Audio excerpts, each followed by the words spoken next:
paz do Senhor Jesus? Amém. Glória a Deus. Vamos dar mais uma linda salva de palmas para o Criador?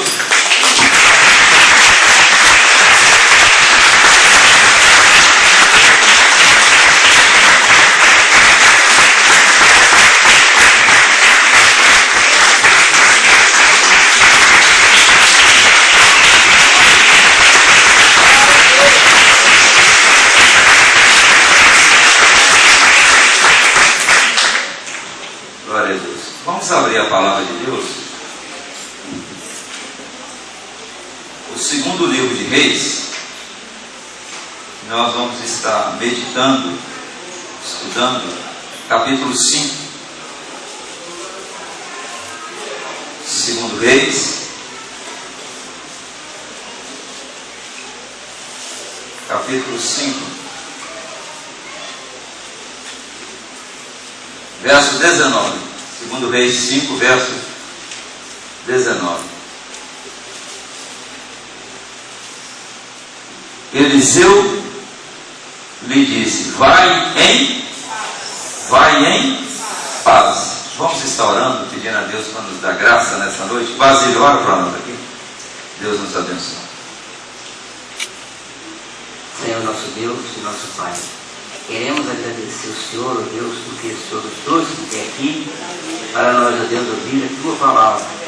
Que venha, Senhor Deus, falar conosco neste momento, através da Tua palavra, que vai ser ministrada através do Teu servo, que nós possamos entender, meu Pai. Abra o nosso entendimento nesta noite, em nome do Teu Filho Jesus Cristo. Amém. Glória a Deus. Poder sentar. Quando nós lemos essa passagem do segundo Reis 5, quando nós falamos, a primeira coisa que vem na nossa memória é que esse homem era um homem leproso. E o que Deus quer ensinar para nós nesse capítulo 5 é muito mais do que curar uma lepra. Não adianta você ser curado do câncer, de uma lepra, mas não herdar a vida eterna. A intenção e a vontade do nosso Deus é que nós verdadeiramente venhamos a nascer de novo. E quando Eliseu disse para Naamã: vai-te em paz, porque era um homem que durante muito tempo ele viveu sem essa paz. E essa paz é um legado que o Senhor Jesus ele deixou para nós, que o servimos, o adoramos. E ali quando Eliseu diz: vai-te em paz, é porque verdadeiramente aquele homem encontrou a verdadeira paz, que é a pessoa do Senhor Jesus. Se você olhar a vida desse homem, não é diferente de todo pecador. Ele trilha alguns caminhos errados, mas era um homem que tinha uma sede profunda de receber a sua salvação. Ele buscava. E quem busca, mais cedo ou mais tarde, acaba encontrando. Vamos ver a trajetória desse homem. Segundo Reis, capítulo 5, versículo 1 diz assim: Naamã, e esse nome Naamã, ele significa agradável. E se você procurar a história desse homem Naamã, você só vai encontrar aqui em 2 Reis, e vai encontrar também lá um versículo no Evangelho de Lucas 4, versículo 27. Naamã, comandante do exército do rei da Síria, era grande homem diante do seu Senhor e de muito conceito. Porque por ele o Senhor dera vitória à Síria. Era ele herói da guerra, porém ele era o quê? Leproso. Esse homem era um homem rico, era um homem bem sucedido, era um homem conceituado diante do seu Senhor. Isso é muito bom, quando nós encontramos alguém que é conceituado diante do seu Senhor. É muito bom quando nós encontramos um pai e uma mãe que fala: não, esse menino é diferente, esse menino tem um coração diferente, aquele ali não, ele é arteiro, treiteiro, mas esse não, ele é diferente. É muito bom quando nós temos um bom conceito no trabalho, aonde nós estamos ali trabalhando. É muito bom quando a gente tem um bom conceito.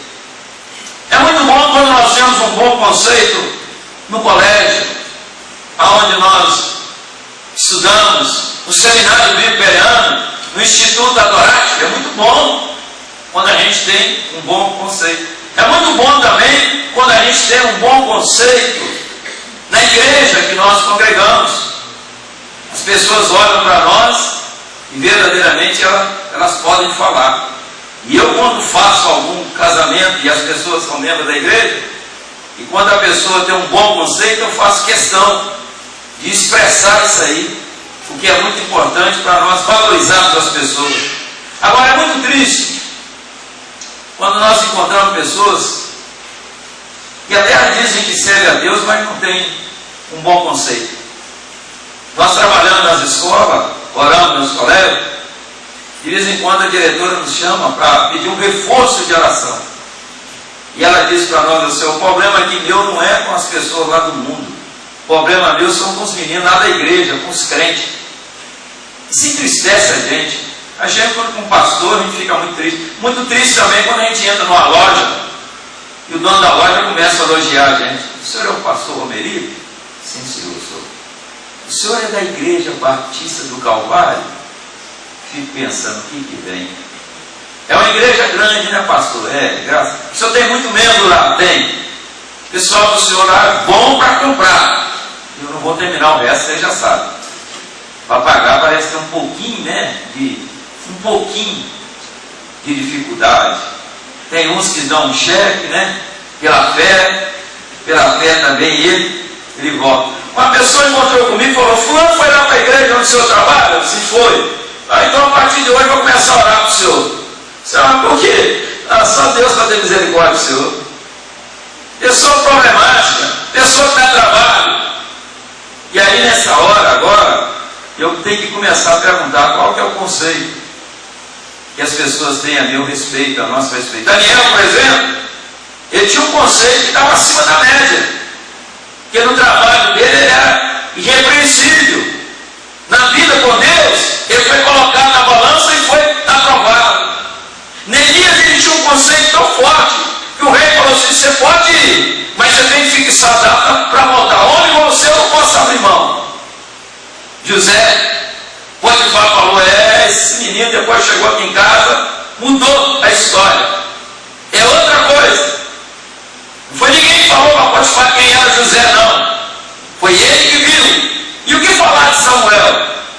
O homem que toda palavra que saiu da boca dele, nenhuma se fez. Essa menina que está aqui, ó, era para ser uma menina revoltada, estava longe da terra, longe do pai, longe da família, longe da igreja, mas estava lá testemunhando de um Deus vivo, de um Deus fiel, de um Deus verdadeiro.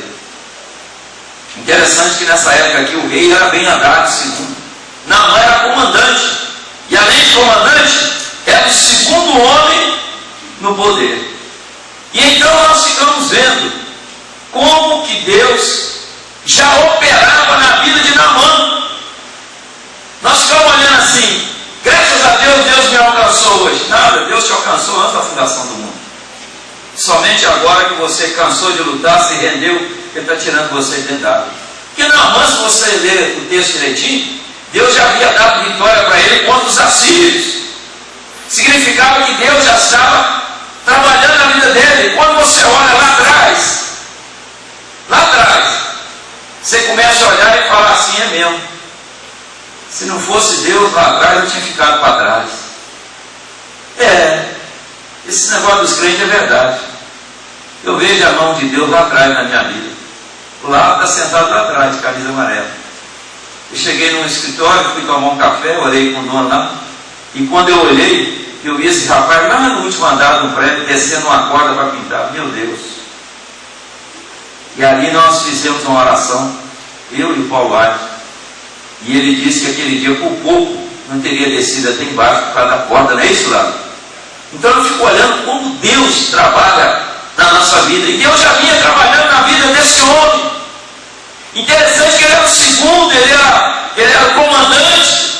Mas se você perguntasse qualquer escravo ali, se ele queria trocar a pele dele pela pele de Naamã, ele não queria. Porque ele também era leproso. está ausente de passar pelas calamidades da nossa vida. Mas o problema desse homem é um problema que hoje também afeta a igreja. Esse homem lá fora, ele era um vencedor, um guerreiro, um comandante, um homem bem sucedido, um homem bem conceituado. Mas dentro de casa, ele vivia uma vida dupla. Lá fora um vencedor, mas dentro de casa ele era um homem derrotado. Era um leproso. Ele é um confete. Dentro da igreja não tem como você fazer coisa errada.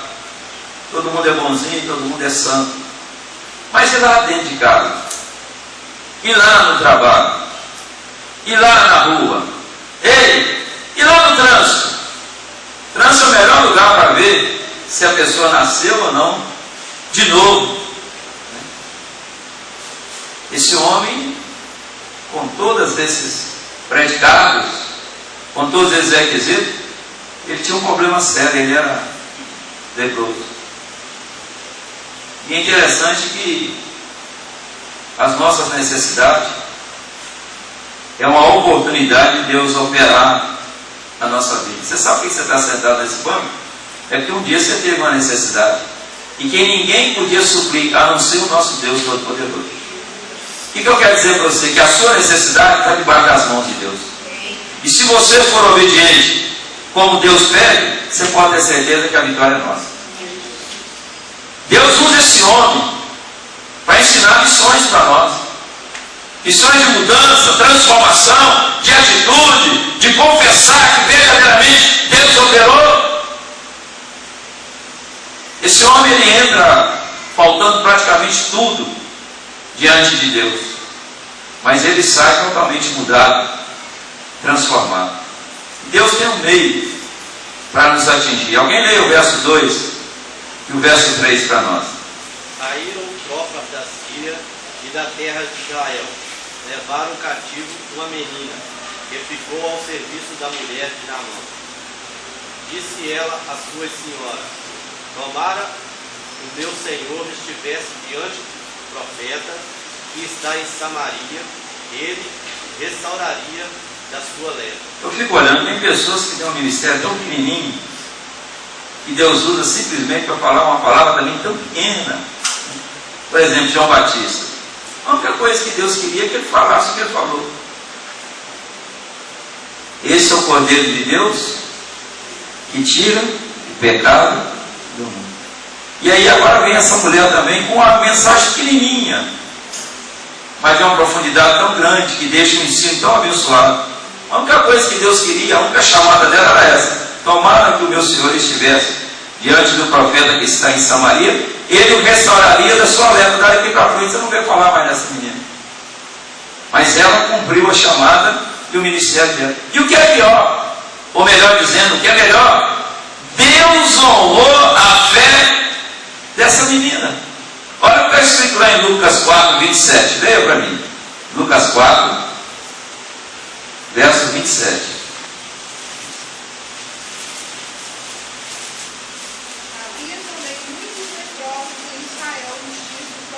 Havia muitos leprosos na época do profeta Eliseu em Israel. O que mais? Nenhum deles foi purificado, senão Naamã o sírio. É o único homem no Velho Testamento, o único homem no Velho Testamento que foi curado da lepra é Naamã. Olha como que Deus honra essa menina. Olha como que Deus usa a fé desse homem, né? Ilustrar a fé dos gentios, para mostrar para a nação de Israel como que ele encontra a fé fora do povo dele mais do que dentro da sua própria casa. Verso 4 a 7 agora. Alguém leia para mim. 2 Reis 5, 4 a 7.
Sabe, Naamã, ele tinha que ir ao rei mesmo, porque ele tinha alguém que estava acima dele. Então ele não podia sair sem a permissão do rei.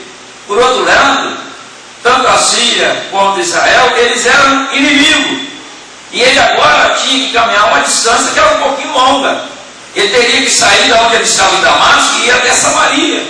Ele teria que percorrer 160 quilômetros. Mas quando ele ouviu da menina que se ele fosse ao profeta, ele poderia ser curado, ele foi atrás. Ele era um homem que procurava.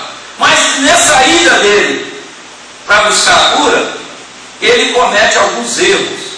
E são erros que nós também cometemos nessa caminhada para poder encontrar com o nosso Deus. A Bíblia fala aqui que ele diz assim: vai, anda, enviarei a carta ao rei. Ele partiu e levou consigo 10 talentos de prata, 6.000 ciclos de ouro e 10 vestes festivais. A primeira coisa que ele levou é quanto ao preço. Ele diz assim: eu vou lá para ser curado, mas eu quero pagar alguma coisa. E aí então ele leva 300 quilos de prata, ele leva 60 quilos de ouro e ele leva ainda vestes, vestimenta, roupa. Em outras palavras, eu quero pagar. Mas a Bíblia diz lá em Efésios 2 que pela graça sois salvos, mediante a fé. E isso não vem de vós, é dom de Deus, para que ninguém se glorie. Então ele levou quanto ao preço. A nossa cura, a nossa salvação é de graça. Tudo que tinha que pagar, Jesus já pagou. Ele levou também quanto à pessoa. Ele agora, a menina falou que ele ia até onde está o profeta, lá em Samaria. Ele agora vai ao rei, quando ele deveria ir à pessoa do profeta Eliseu. Hoje não precisa ir, Eliseu. Hoje você vai direto ao trono da graça, coloca diante de Deus a sua petição e o nosso Deus responde. Uma outra coisa que ele levou foi com relação ao espírito dele, aquele espírito orgulhoso. E a Bíblia diz que a primeira coisa que Deus requer de nós é humildade. Se o meu povo, que se chama pelo meu nome, se humilhar, orar, buscar minha face e desviar seus maus caminhos, assim eu ouvirei da terra, ouvirei do céu, perdoarei seus pecados e sararei a sua. Lá no Sermão do Monte, o Senhor Jesus, quando começa a falar as bem-aventuranças, a primeira que ele fala é aqueles que são humildes. A humildade, ela abre porta. Ele foi com o coração orgulhoso, mas ele precisava ir com um espírito cheio de humildade. Outra coisa que ele errou é com o lugar, aquele espírito nacionalista dele. Ele queria que a bênção, o milagre acontecesse lá nos rios de Damasco, Abama, de Fafá, não sabendo ele que o Rio Jordão foi o lugar onde o Senhor Jesus foi batizado, foi o lugar onde o sacerdote passava com a arca, e foi o lugar que Deus preparou para que ele fosse também curado. Pessoas que são orgulhosas, elas são as maiores inimigas de si mesmas, que impede que a bênção de Deus chegue até ela. O próprio Senhor Jesus, ele fala conosco, nós temos que aprender dele, que ele é manso e que ele é humilde de coração. Então nós precisamos aprender com ele. Verso 8.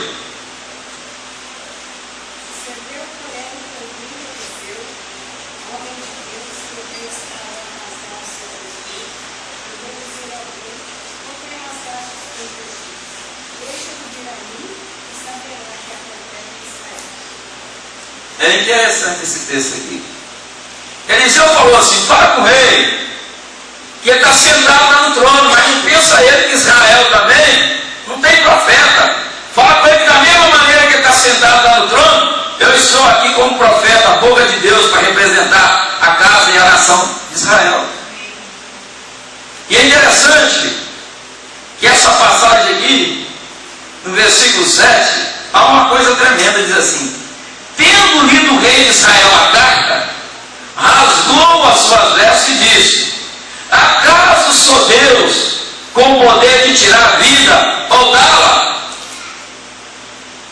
Lá em Israel, eles falavam que haviam 4 classes de pessoas que eram considerados morto-vivo: o pobre, o cego, o leproso e aquele que não podia ter filho, a estéril. Então aqui agora, esses mortos-vivos só poderiam ser curados pela intervenção de Deus. E o rei agora fala assim: peraí, está achando que eu sou Deus? Lembra, quem cura é só Deus. Mas por outro lado, esse rei também teve que aprender uma lição. Ele teve que reconhecer que ele não passava de uma pessoa. Ele era apenas um rei. O mestre da Manilha, o senhor quase do meu tamanho, menorzinho um pouquinho. Ele chegou perto do dia que nós fomos levar. Ele falou uma coisa curiosa, mas muito importante. Ele falou: seu Manilha, eu sou só médico, tá? Quem cura é só Deus. Aí no final eu falei: senhor Dudu, eu gostei muito daquela fala que o senhor disse que é apenas médico. E quem cura é Deus. Porque quem faz milagre é só Deus. Quem pode curar o leproso, e mais do que curar, salvar o leproso, é Deus. O rei falou: eu não sou Deus. Esse homem está querendo causar uma guerra entre nós. Só podia ser Naamã. Ele gosta de uma guerra. Ele gosta de derramar sangue. Ele gosta de sair vencedor em todas as batalhas. Mas o que Eliseu estava falando era muito mais que isso. Deixai ver a mim, e saberá que há profeta em Israel. Ei, ô rei, deixa ele embora não. Fala com ele para vir aqui. Se ele vier aqui, o trabalho dele não vai ser em vão não. Ele não vai voltar 160 quilômetros com a lepra. Se ele vier aqui, ele vai andar mais 50, 60 quilômetros até o Jordão. E se ele for obediente, ele vai ser curado. Deixa ele vir a mim. É isso que ele estava falando. Mas sabe o que acontece? Nós fazemos plano, projeto, e colocamos dentro da nossa mente e não consultamos a Deus. Nós achamos que os nossos projetos são melhores do que o de Deus. A pessoa chega assim e fala assim: eu vou lá na igreja hoje, Deus vai me curar, vai abrir a porta do emprego para mim, já vai arrumar minha namorada lá na igreja mesmo. Ele vem com a igreja com essa intenção. E quando chega na igreja, ele ouve alguém pregando ali: vai lavar o Jordão 7 vezes. Naamã, quando ele saiu da terra dele, ele programou como ele queria ser curado. E se eu sou comandante, eu tenho direito de exigir. Manda quem pode, obedece quem é juiz. Ele estava achando que era dessa maneira. Mas não é desse jeito não. Deixa eu falar. Ei, fala para o seu irmão que está do seu lado aí, com muita calma. O jeito de Deus. Repete: o jeito de Deus. Mais uma vez: o jeito de Deus é perfeito, é melhor, é bênção para a nossa vida. Então deixa Deus trabalhar na sua vida agora. Você disse que o jeito de Deus é melhor? Para de lutar com Deus. Deixa Deus trabalhar, deixa Deus tratar com você. Vai ali no Jordão. E é interessante que a Bíblia diz que Naamã, ele se indignou. Ele não queria aceitar. Dá uma olhadinha comigo aqui, eu nem sei se nós lemos, mas eu acho que não. Verso 9 a 11. Vamos ler? 2 Reis 5, 9 a 11. Veio, pois, Naamã com os seus cavalos e seus carros e parou à porta da casa de Eliseu. Então Eliseu lhe mandou um mensageiro dizendo: vai, lava-te 7 vezes no Jordão e a tua carne será restaurada, ficarás limpo. Naamã, porém, muito se indignou e se foi dizendo: pensava eu que ele seria a ter comigo, você ia de pé, invocaria o nome do Senhor, e seu Deus moveria a mão sobre o lugar da lepra e restauraria o leproso. Como que Naamã pensou que ia ser a cura dele? Hein? Eu penso que Naamã pensou assim: quando eu chegar lá, vai estar uma bandinha lá. Quando eu chegar lá na porta, o homem de Deus vai chegar perto de mim, vai fazer continência. Seu comandante, como vai o senhor? E ele vai me mandar sentar, e ele vai pôr a mão sobre a minha cabeça, ou sobre o braço, ou sobre a perna. Porque aqui, quando nós falamos aqui esse versículo, imporia a mão sobre o lugar, significa que a lepra dele não era uma lepra generalizada, era uma lepra localizada. Outra coisa, Naamã, ele não nasceu leproso. Foi no decorrer da caminhada dele que ele se tornou leproso. Outra coisa, esse homem é um guerreiro, é um valente, que mesmo com essa doença, mesmo com essa lepra, mesmo sendo considerado um morto vivo, ele chegou lá em cima. Ele chegou lá no topo. Acima dele só tinha um rei.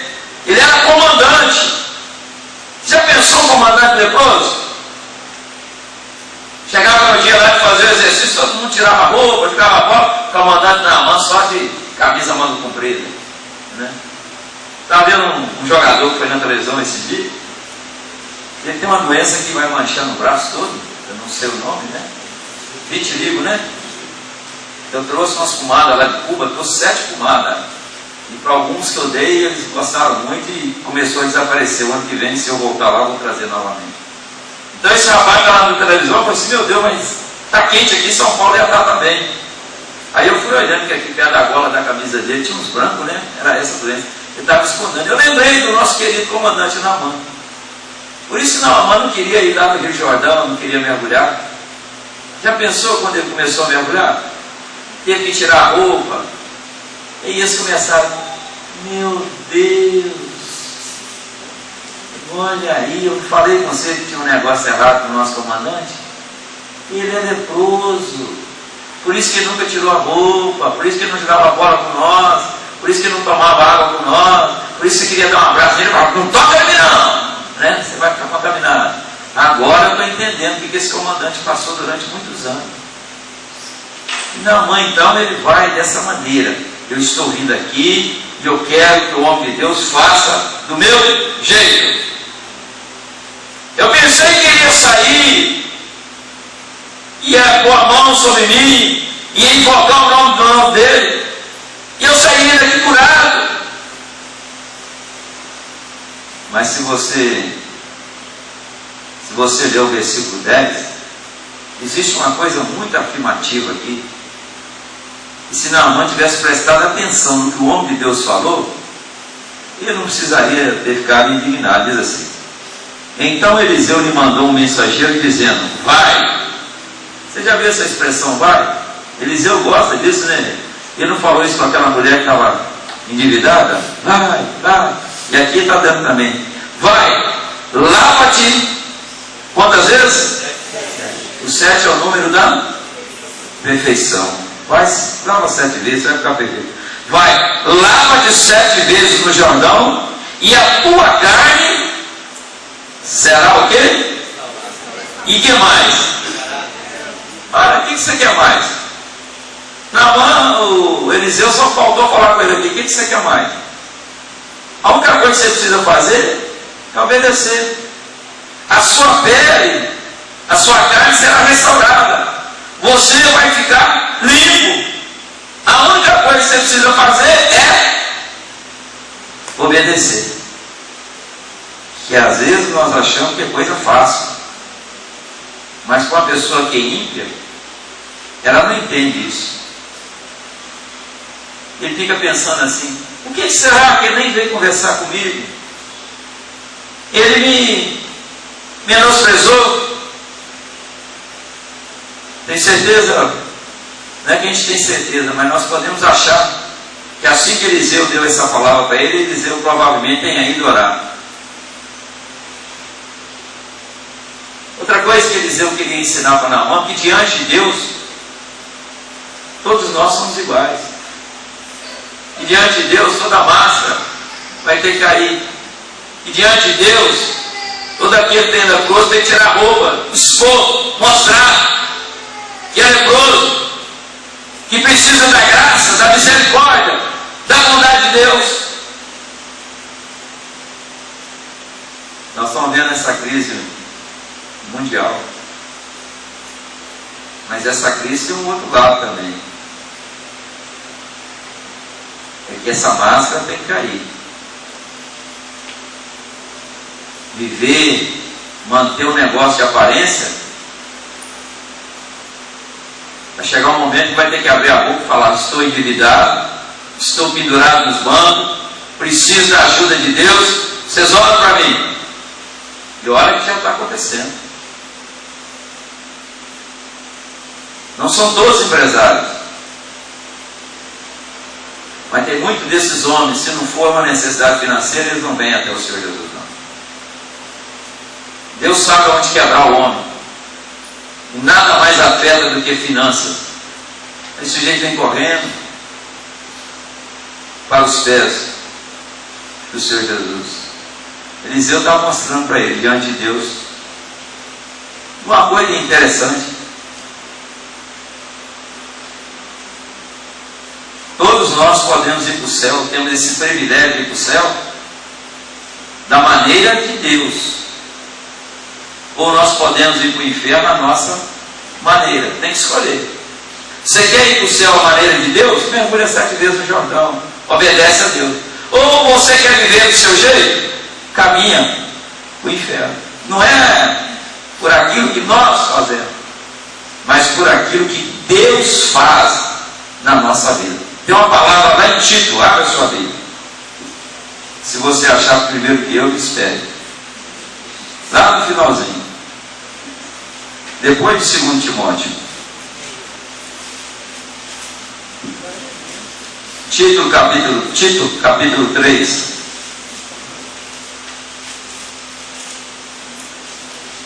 Versículo 5. Vamos ler o 4 e o 5. Quando, porém, se manifestou a benignidade de Deus, nosso Salvador, e o seu amor para com todos, não por obras de justiça praticada por nós, esforço humano, mas segundo a sua misericórdia, Ele nos salvou mediante o lavar regenerador e renovador do Espírito Santo. Não é pela nossa força, mas é pela graça, pela misericórdia de Deus. Quando a gente fica olhando esse jeito de Naamã querer ser curado, nós olhamos também isso para dentro da igreja. E isso acontece também na igreja, isso não é diferente não. A pessoa quer colocar dinheiro para achar que com dinheiro vai comprar a igreja, vai comprar pastor, vai comprar Deus. Isso também afeta a igreja. Pessoas que vêm para bajular, pessoas que vêm também para rituais religiosos, pessoas que vêm para fazer boas obras, achando que essas boas obras nos levam à salvação. Naamã está dessa maneira. Eu vou levar dinheiro, né? Depois que o homem fizer um milagre, eu vou colocar na mão dele. A gente tem que ter essa sabedoria. Hoje o ministério, quando a pessoa quer dar qualquer coisa, dinheiro, que seja uma coisa ou outra, o lugar certo é no gasofilácio. É aqui que você coloca. E nós temos que tomar também muito cuidado para ver se aquilo que está sendo colocado não vem debaixo de uma maldição, como aconteceu com Geazi. Eu me lembro que lá na quarta direção, uma senhora um dia chegou perto de mim e falou assim: pastor, eu vou trazer um presente que eu ganhei e eu vou colocar dentro do gasofilácio. Assim, me pediu, eu não posso, a não ser o que é. Aí um dia ela, no culto da noite, ela disse assim: ó, você está lembrado daquele presente? Eu coloquei dentro do gasofilácio. Ah, tá bom. Aí eu fui olhar, era um anel. Eu cheguei em casa, orei naquele anel. E aí Deus falou comigo que aquilo ali era um presente de prostituição. Então eu quebrei e joguei aquele anel fora. Tem que tomar muito cuidado. Senão nós vamos achar que o milagre foi feito por causa do dinheiro. Naamã poderia sair dali pensando que quem era o bambambam era Eliseu. Mas tudo o que nós temos é pela graça e misericórdia de Deus. Amém? Verso 12, quem vai ler para nós? Leia. 2 Reis 5:12.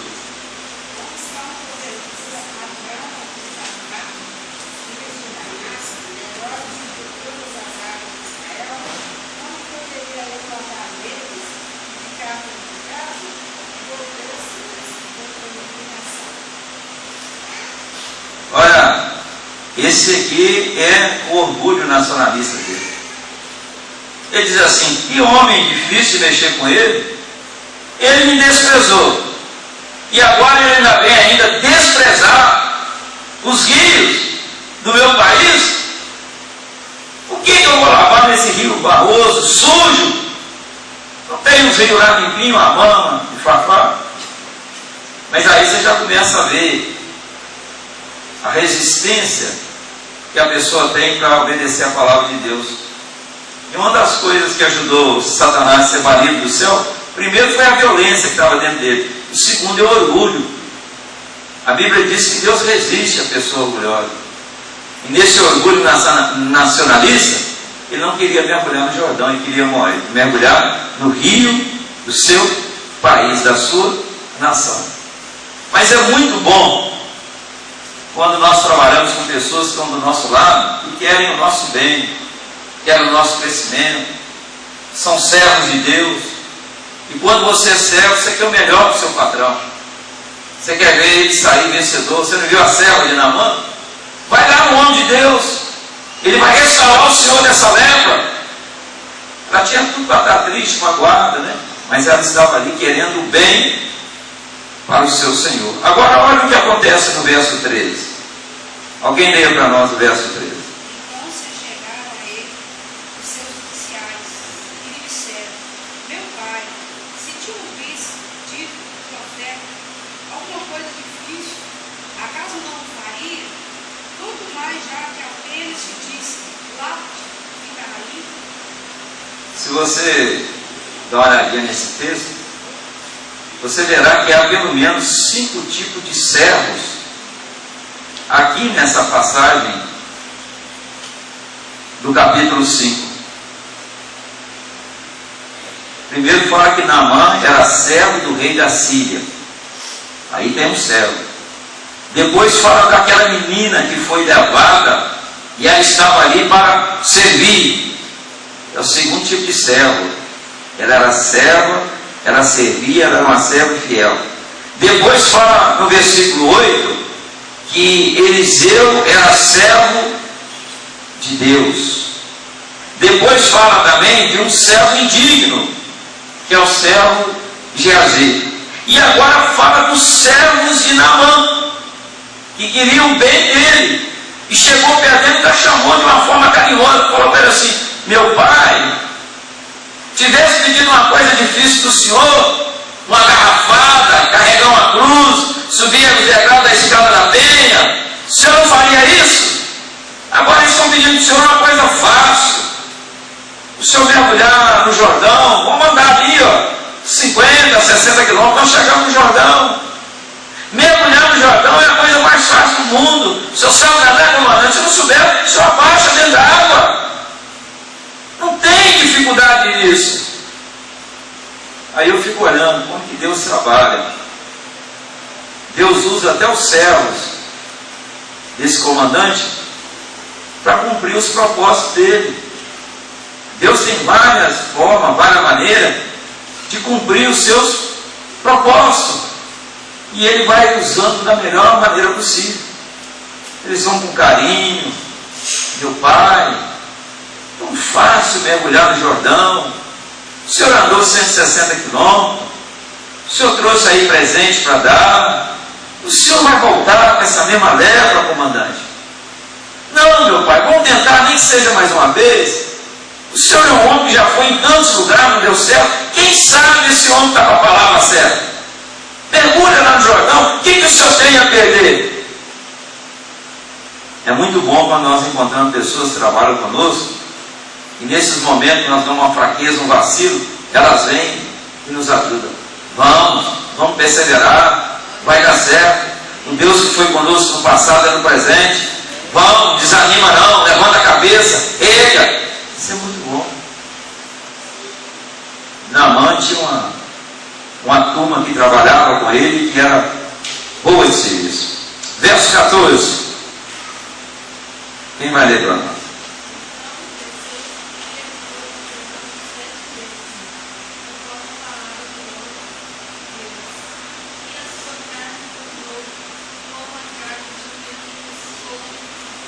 Olha como que a palavra se cumpre, né? Agora, você presta bem atenção. A pessoa diz assim: eu tenho fé. Mas se essa fé não conduzir você à obediência, ela não é fé. Toda fé, ela nos conduz à obediência. Por isso que lá em Hebreus capítulo 11 está escrito assim: heróis, porque eles obedeceram. Então a fé, ela precisa nos conduzir à obediência. Mergulha 7 vezes no Rio Jordão, e a Bíblia diz que no 7º mergulho, até o 6º não tinha acontecido nada, mas no 7º mergulho a pele dele ficou limpa, ficou curada, restaurada. Esse é o mergulho da perseverança.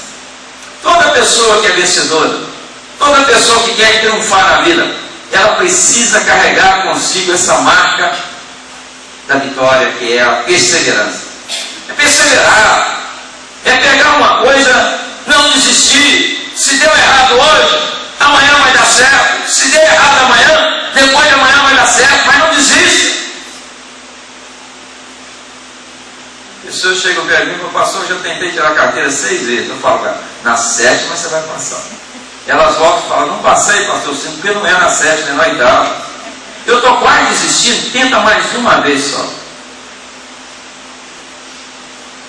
Sentou uma menina ali terça-feira, e 2 vezes eu perguntei e ela saía fora da pergunta. Falei para ela assim: você tem filho? Ela disse: não tem filho não. Eu falei assim: como é que você chama?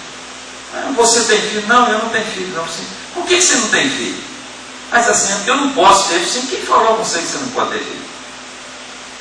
Me dá sua Bíblia, ela me deu. Você crê na Bíblia? Ah, isso eu creio. Mas você crê mesmo? Creio. Então abre aí Deuteronômio 7,14. Deus falou que não vai existir nem homem e nem mulher estéril no meio do povo de Deus. Se você é povo de Deus, você tem direito à herança. A Bíblia diz que os filhos são herança do Senhor. Você está passando por essa situação, não está? Ela diz assim: se você tivesse um filho, você não estava passando por isso. Se você tivesse um filho, você não estaria passando por isso. E eu vou orar, porque eu não sei se vai demorar muito não, mas que eu vou consagrar um filho seu ao Senhor, eu vou.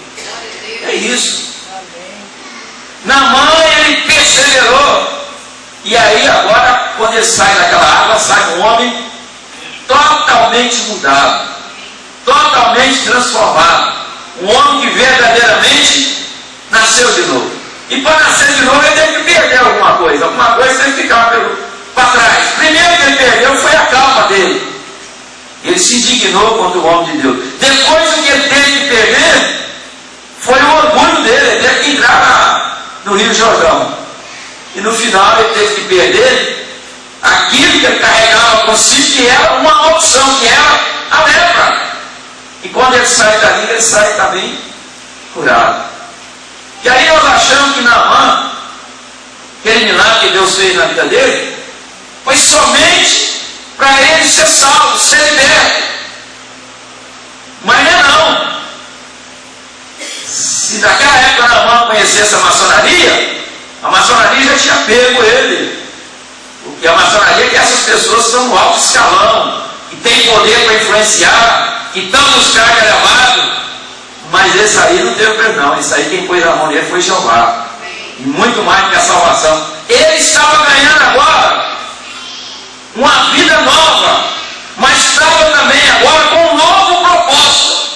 Estava também agora com um novo ministério. Não ia deixar de ser comandante, mas ele ia voltar para Israel com umas credenciais maiores.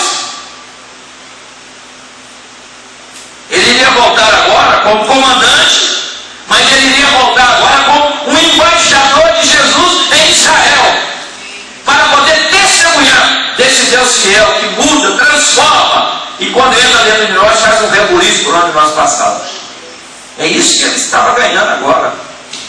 Ele estava saindo dali completamente mudado. Embaixador de Deus em Israel. Quando nós olhamos falar do profeta Elias, você vê que no Novo Testamento 29 vezes eles falam de Elias, mas de Eliseu só fala uma vez. Mas foi o suficiente para mostrar o que Deus fez na vida dele. Havia muitos leprosos em Israel, mas somente na mão Ciro ele foi curado, ele foi sarado. Sabe, Deus não engana com pessoa, não. Esse homem tinha uma coisa que era interessante. Tem pessoas que convertem, mas para converter o bolso dela é difícil. Esse homem não, de bolso ele já era convertido. Cornélio era um homem convertido de bolso. Barnabé era um homem convertido de bolso. Mas além de ser convertido de bolso, esse homem tinha algo que agradava o coração de Deus tremendamente. Dá uma olhada no verso 15, leia para nós. Versículo 15.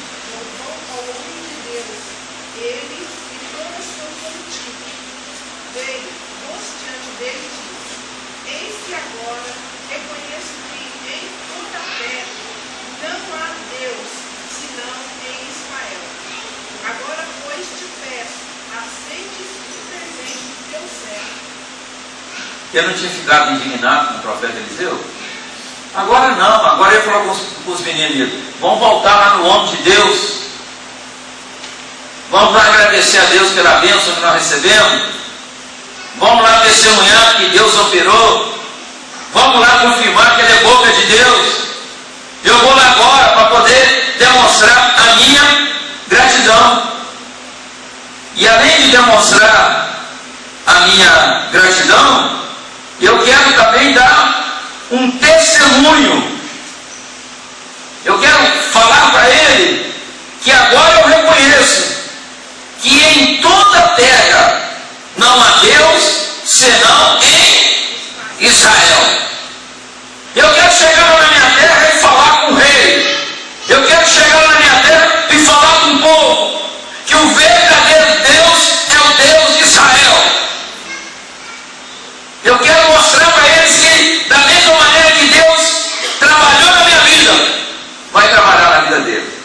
E é interessante que mais que a cura, uma cura foi uma coisa que ele viu na hora, né? Mas o que mais afetou o coração desse homem, o que mais mexeu com ele, foi aquele milagre que Deus operou dentro dele. Quebrou aquelas idolatrias, quebrou tudo. Você vê que esse homem agora, ele a primeira coisa que ele podia falar assim: eu vou chegar lá e falar que eu fui curado. Não. Ele diz assim: eis que agora reconheço que em toda a terra não há Deus, senão Israel. Reconhecimento daquilo que Deus fez, que Deus operou na vida dele. E ele agora ainda diz para ele: o senhor aceita um presente do teu, o quê? O que está escrito aqui no final? Hein? Mas ele não estava com birra com Eliseu? E agora ele é servo de Eliseu. Sabe o que eu estou falando a você? É muito bom quando você encontra a sua igreja, encontra o seu pastor e encontra o seu lugar de servo. Ele diz assim: eu sou teu servo. Em outras palavras, o Senhor é o meu Senhor aqui agora. O Senhor aceita um presente? Olha a resposta de Eliseu, verso 16.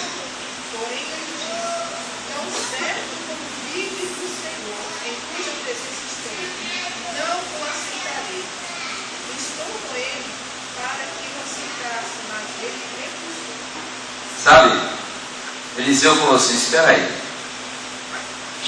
se eu aceitar esse presente, ele está achando que o crédito é meu, que a honra é minha, e eu vou estar tomando o lugar de Deus.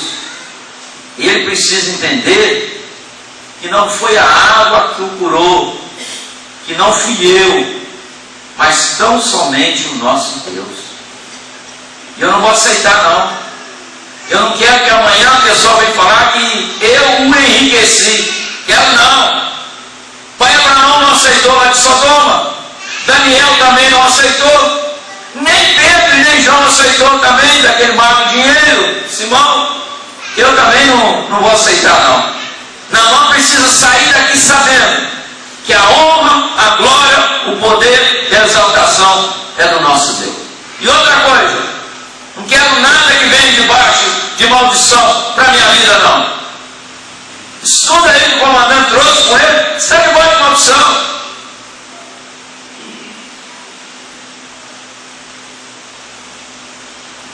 Tem coisas que a gente ganha que a gente não leva para casa.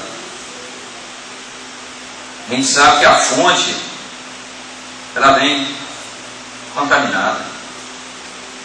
Isso é um perigo grande, mas um perigo mesmo é a pessoa ganhar cama e levar para a sua casa. Leva não.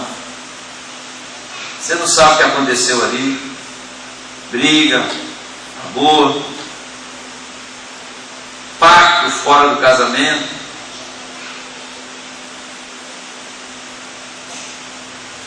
Uma vez eu arranjei uma cama velha, até que conversei isso com a Magra, me ensinou. E eu falei com as pessoas lá na igreja, vou trazer uma cama velha amanhã, se você tiver uma doença, você traz essa doença para mim e coloca na cama. O sogro do Paulo Raimon foi lá na frente, o senhor pediu para trazer a doença, eu estou trazendo por aqui na cama, você põe mesmo. O senhor está lembrado daquele leproso que 4 amigos levou ele até Jesus? Estou lembrado. Ele só foi se levasse a cama. A doença estava na cama. Levaram a cama. E depois Jesus fez ele voltar com aquela cama. E ali estava debaixo de maldição. O sogro do Paulo levou e colocou a doença lá. Nós levamos para um monte, quebramos a cama, o homem foi curado. E curado até hoje. Tinha uma mulher que chegou e falou assim, o Paulo Bravo me contou hoje. Ela estava querendo uma faca, mas aquela faca que amola de 2 lados. E ela estava achando. E ela chegou no lugar e falou com o dono do sofá. Falou assim, eu estou procurando uma faca assim. Ele falou assim, ó, tem uma mulher que deixou um sofá aqui, tem uma faca desse jeito dentro dela. E ele pegou a faca e deu para a mulher.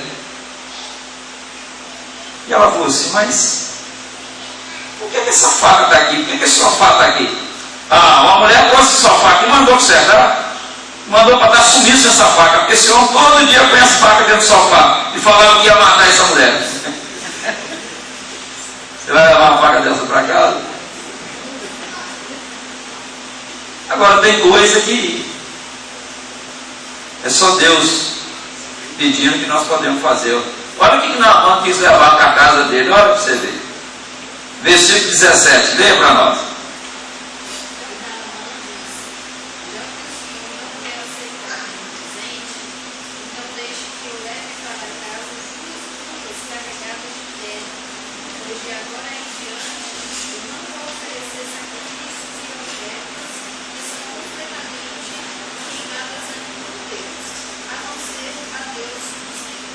Duas mulas carregadas de quê?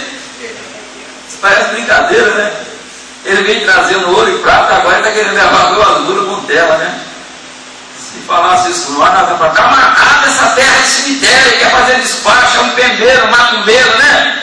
Mas ele estava fazendo algo que é bíblico. Dá uma olhada lá em Êxodo, capítulo 20. Êxodo, capítulo 20.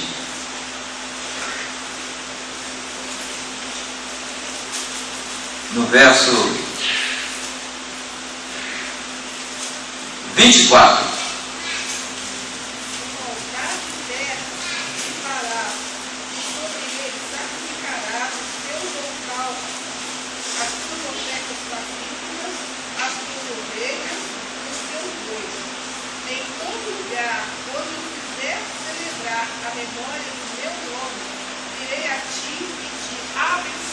Para que ele queria levar a terra? Para fazer um holocausto. Estava dentro da palavra de Deus? Olha como é que minha mãe entrou dentro da palavra rápido, né? Então agora ele estava levando. E quando ele chegasse com aquela terra lá, eles perguntassem assim, senhor Naamã, que mandinga é essa? Que despacho é esse? Não, isso aqui é uma coisa que está na lei de Deus, para me fazer um altar para o Deus verdadeiro. É para quebrar as maldições dessa terra, para tornar essa terra abençoada. Como embaixador de Cristo, eu preciso erguer um altar para ele aqui. Naamã agora está totalmente mudado, totalmente transformado, nasceu de novo, pregador da palavra, embaixador. E outra coisa, tem discernimento, não tem ninguém bobo aqui não. Olha o verso 18.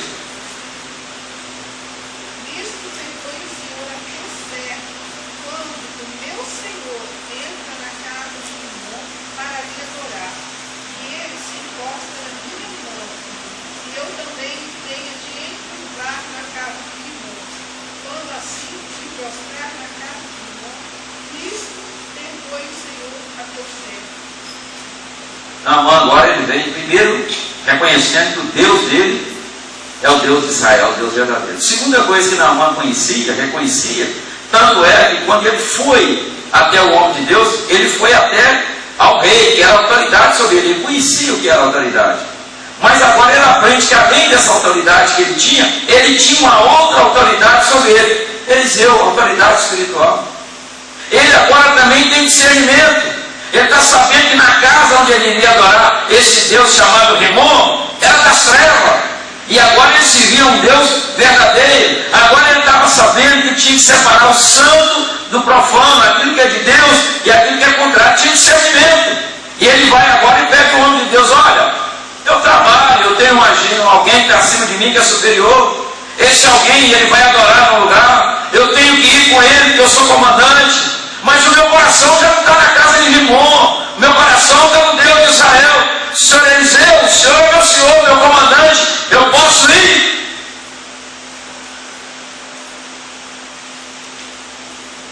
Um dia eu estava lá na igreja católica, sentado lá atrás, a filha da irmã dele chegou e perguntou para mim: pastor Romerito, o que o senhor está fazendo aqui na igreja católica? Eu falei assim: eu vim buscar minhas ovelhas. Elas estão casando e eu preciso levar elas para lá. Então, mas você está tão escondidinho atrás. Eu falei assim: mas eu estou prestando atenção no que o Santo Padre está falando, né? Tem hora que tem pessoas que ela faz um convite para você, são pessoas que são da nossa família, tem muito tempo conosco, ou um empresário está casando, você trabalha para ele, faz um convite para você ir na igreja, você fala: não, pode, você ora, pede a Deus. Depois que você for no casamento dele, fala: agora você tem uma dívida comigo, hein? Eu fui no seu casamento, fui lá na igreja, e a Deus, para Deus abençoar seu casamento, passou a orar para sua criança. E é através disso aí que nós vamos ganhando.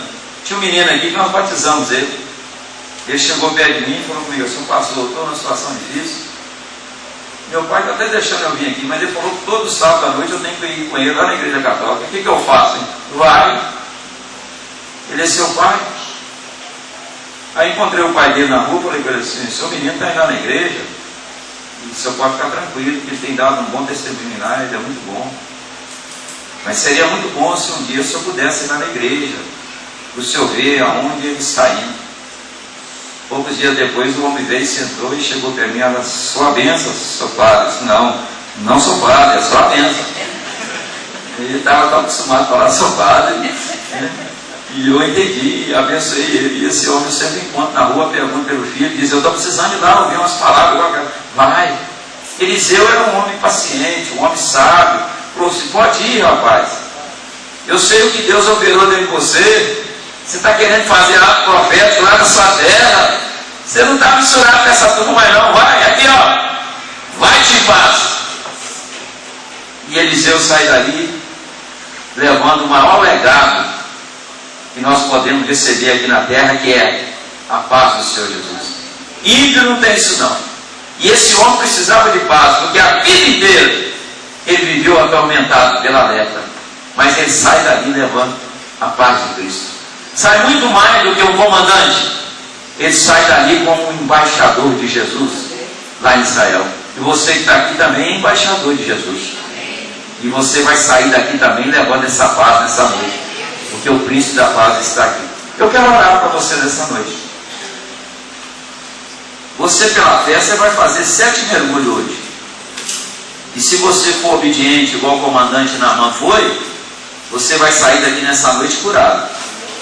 Fisicamente, espiritualmente, emocionalmente, financeiramente. Você vai sair daqui. Agora, mergulha.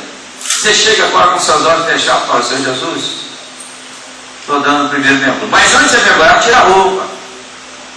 Fala com ele: ó, eu sou assim, o Senhor me conhece, eu quero uma mudança, uma transformação de vida.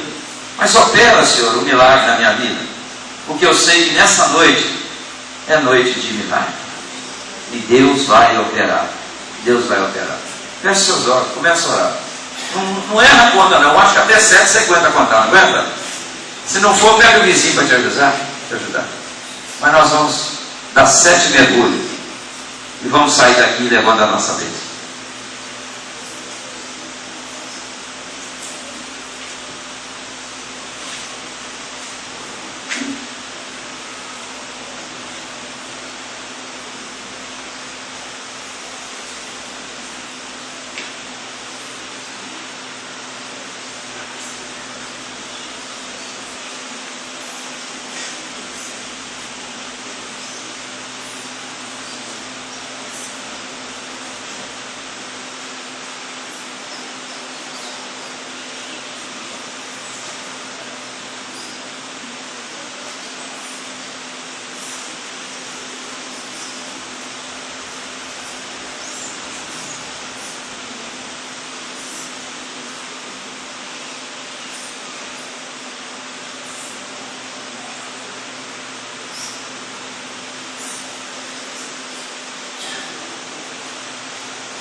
Senhor nosso Deus e nosso Pai,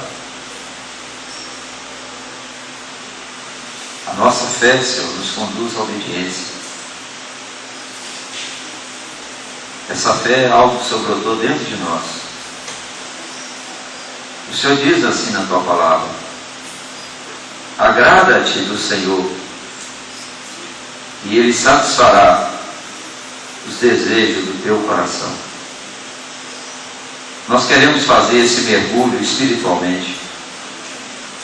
E ninguém melhor do que o Senhor para tirar de dentro de nós aquilo que impede a nossa comunhão, a nossa intimidade com o Senhor.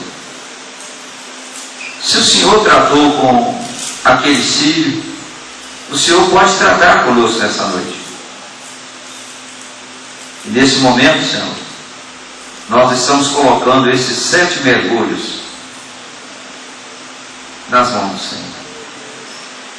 Esse é o último mergulho que nós estamos dando. E nós queremos sair com a nossa pele sarada, curada, como de uma criança. Nós queremos não somente uma cura exterior, mas principalmente que o nosso interior seja curado. Cura toda ferida, todo trauma, toda sequela. Vem nos curar fisicamente, espiritualmente, financeiramente. Vem nos curar nos relacionamentos. Vem nos curar, meu Pai, dentro do nosso coração. Coração de pedra, coração que qualquer coisa fica revoltado, indignado, murmura, esbraveja, grita. O comandante era assim. Mas depois dos mergulhos, Senhor, ele se tornou uma pessoa doce. Nós não queremos ser desse jeito. Nós queremos que junto com esse mergulho, O Senhor libera para nós o espírito da mansidão, da humildade. E aquilo que cada um pediu nessa noite, vai sair levando. Tira não somente de nós o véu da incredulidade, mas tira também da nossa família, da nossa geração. Pai, manda um anjo colocar um pouquinho de terra na nossa mão, e nós vamos fazer um ato profético dentro da nossa casa. E vamos construir ali um altar do Senhor. Vai ser o lugar da nossa intimidade, da nossa adoração. Vai ser o lugar de nós rasgar os corações, falar com o Senhor das nossas alegrias, das nossas tristezas, das nossas tentações, dos nossos fracassos. Deus, como o Senhor trabalhou na vida desse homem. Permita que nós saiamos daqui também como ele saiu, com a situação dele bem clara, definida, uma postura nova, com atitude,